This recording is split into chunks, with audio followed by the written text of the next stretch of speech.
असंयतात्मना योगः दुष्प्रापैति मे मतिः वश्यात्मना तु यतता शक्यो वाप्तुमुपायतः।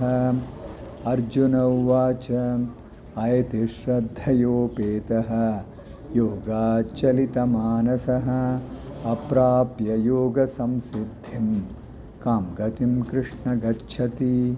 कच्छिन्नो भयविभ्रष्टः छिन्नाभ्रमिव नश्यति अप्रतिष्ठो महाबाहो विमूढो ब्रह्मणः पथि।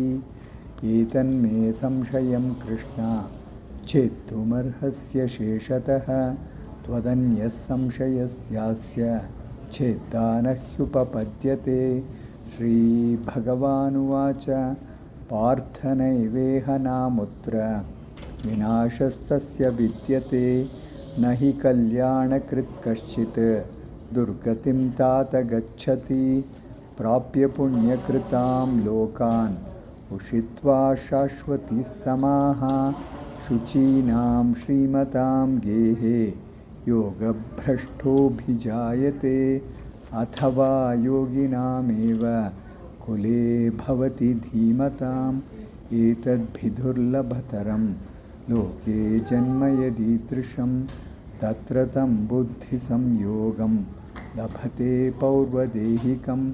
यतते च ततो भूयः संसिद्धौ कुरु नन्दन पूर्वाभ्यासेन तेनैव ह्रियते ह्यवशोऽपि सः।